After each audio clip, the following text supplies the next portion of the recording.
நிவினும் குமரனும் வந்து கேட்கும்போது காவேரி வந்து நடந்த விஷயத்தை எல்லாத்தையுமே வந்து பாட்டிக்காக தான் நான் இப்படி அவர் வெறுக்கிற மாதிரி நடந்துக்கிட்டேன் அப்படின்னு சொல்லிட்டு சொல்கிறாங்க. அதை கேட்டு அதிர்ச்சி அடைகிறாங்க.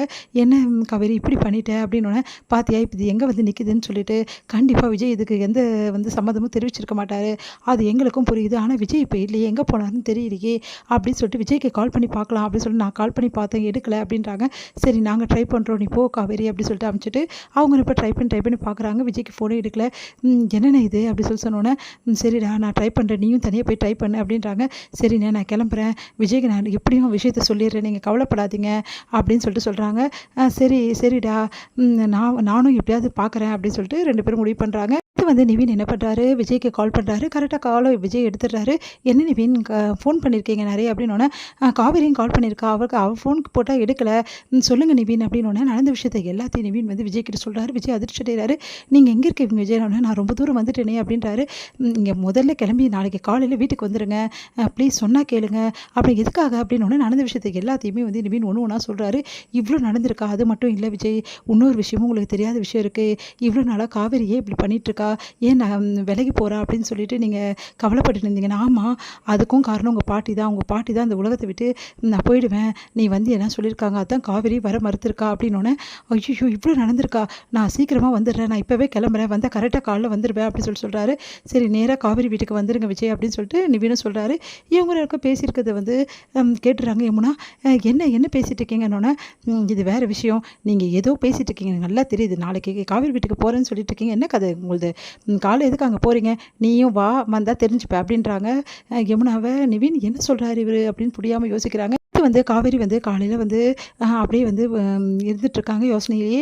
அப்போ கரெக்டாக அவங்க அம்மா வந்து என்னடி என்ன முடிவு பண்ணியிருக்க, அவங்க 2 பேரும் வீட்டை தேடி வந்து அசிங்கப்படுத்திட்டு போயிட்டாங்க, அவங்க இப்போ வருவாங்க, வந்தோடனே அவங்களுக்கு சைன் பண்ணி கொடுத்துரு அப்படின்றாங்க.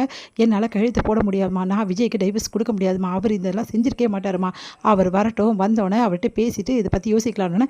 என்னடி நீ என்ன முடிவு பண்ணிகிட்ருக்கேன்னு எனக்கு ஒன்றுமே புரியலையே, ஏன் அதெல்லாம் நீ பண்ணணும், ஏன் விஜய்க்கு வந்து டைவர்ஸ் கொடுக்கக்கூடாதுன்ற அந்த தம்பிக்கும் உனக்கும் என்னடி இருக்குது அப்படி சொல்லிட்டு கேட்குறாங்க.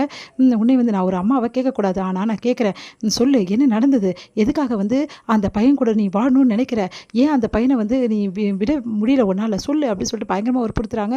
அதுக்கப்புறம் ஒரு கட்டத்தில் தாங்க முடியாமல் காவேரிக்கு எல்லா விஷயத்தையும் சொல்லிடுறாங்க. நான் கர்ப்பமாக இருக்கேம்மா, நான் உண்மையில் தான் அவர் கூட சேர்ந்து வாழ்ந்தேன், நான் ஒன்றும் பொய்யா வாழலை, நாங்கள் கணவன் மனைவியாக வாழ்ந்துட்டோம், என் வயிற்றில் வந்து விஜயோட குழந்தை வளர்ந்துட்டுருக்கு அப்படின்னு சொல்கிறாங்க. எல்லாருமே அதிர்ச்சி அடைகிறாங்க, பயங்கரமாக கத்துறாங்க, ஒன்றும் புரியல எல்லாருக்கும். அடுத்து வந்து பாட்டி எல்லாருமே வந்து இப்படி பண்ணிட்டாலே அப்படி சொல்லிட்டு அழுதுட்டுருக்காங்க. கரெக்டாக அந்த டைமில் பாட்டி வராங்க, விஜயோட பாட்டியும் அதுக்கப்புறம் அவங்க சித்தியும். அவங்க வந்து டைவர்ஸ் பேப்பரில் சைன் போட்டியான்னு கேட்குறாங்க. இது பார்த்து சாரதாக்கு செம கோவம் வந்துடுச்சு. என்ன நினச்சிட்டு இருக்கீங்க, உங்கள் இஷ்டத்துக்கு சைன் போட சொல்கிறீங்க, நடந்த விஷயம் என்னென்னு தெரியுமா உங்களுக்கு அப்படி சொல்லிட்டு பேசிகிட்டு இருக்காங்க. இங்கே பாருங்கள், எங்களுக்கு அதெல்லாம் பற்றி கவலை இல்லைங்க, எங்களுக்கு விவாகரத்து வேணுங்க, அதுக்கு சைன் பண்ணி தான் கொடுக்கணும், காவேரி சைன் பண்ணி கொடு அப்படின்றாங்க. உடனே அந்த டைமில் கரெக்டாக விஜய் வந்துடுறாரு. காவேரி சைன் பண்ண மாட்டான்றாரு. விஜய் பார்த்தோன்னு அதிர்ச்சி அடைகிறாங்க. உடனே வந்து விஜய் வந்து அப்படியே பார்த்துட்ருக்காரு. எல்லாருமே இங்கே வந்து சாரதா அப்படியே விஜய் பார்க்குறாங்க, எல்லோரும் பார்த்துட்ருக்காங்க. என்ன நினச்சிட்டு இருக்கீங்க உங்கள் மனசில், எந்த தைரியத்தை இவ்வளோ பண்ணிட்டுருக்கீங்க, நீ தானப்பா சொன்ன காவேரி பற்றி எந்த கவலையும் இல்லைன்னு, நான் கோவத்தில் காவேரிக்கு எனக்கு பிரச்சனை, அதனால் கோவத்தில் 1000 சொல்வேன், நான் டைவர்ஸ் வந்து வேணும்னு உங்ககிட்ட சொன்னேன்னா, எனக்கும் காவேரிக்கும் டைவர்ஸ் வந்து வேணும்னு யார் கேட்டது உங்ககிட்ட, எவ்வளோ தைரியமாக தான் இந்த மாதிரி வேலையை பண்ணியிருப்பீங்க, உங்ககிட்ட இருந்து இப்படி எதிர்பார்க்கல சித்தி அப்படின்றாரு. பாட்டி நீங்கள் இப்படி பண்ணுவீங்கன்னு நான் எதிர்பார்க்கவே பார்க்கல அப்படின்னு சொல்லிட்டு டென்ஷன் ஆகிறார் விஜய்.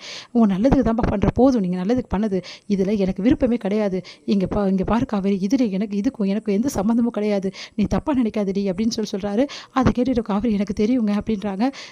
அவள் ஏன் தப்பாக நினைக்க போகிறா, நீங்கள் தான் வந்து ஸ்ட்ராங்காக எல்லாத்தையும் பண்ணி வச்சுருக்கீங்களே அப்படின்னு சொல்லிட்டு காவேரி அவங்க அம்மா சாரதா சொல்கிறாங்க. அதை கேட்டு எல்லாம் அதிர்ச்சி அடைகிறாங்க.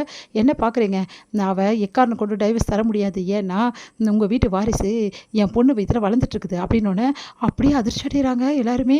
என்ன சொல்கிறீங்க நீங்கள் அப்படின்னு சொல்லிட்டு பாட்டி அப்புறம் அவங்க சித்தி விஜயோட சித்தி எல்லாருமே ராதாலாம் உடனே வந்து ஆமாம் பாட்டி என்னை மன்னிச்சிடுங்க, உங்ககிட்ட சொல்லணும் தான் நான் நினச்சிட்டு இருந்தேன், சொல்ல முடியல, ஆனால் நீங்கள் இப்படி பண்ணுவீங்க நான் நினச்சி கூட பார்க்கல, எங்களுக்கு குழந்தை பிறக்க போது, தயவு செய்து எங்களை விட்டுருங்க, இதுக்கப்புறம் எங்களை தொல்லை பண்ணாதீங்க, பிரிக்கணும்னு யாரும் இனிமேட்டு நினைக்காதீங்க அப்படின்றாங்க. அதை கேட்டுட்டு பாட்டி பயங்கரமாக அதிர்ச்சி அடைகிறாங்க விஜய் பார்த்து.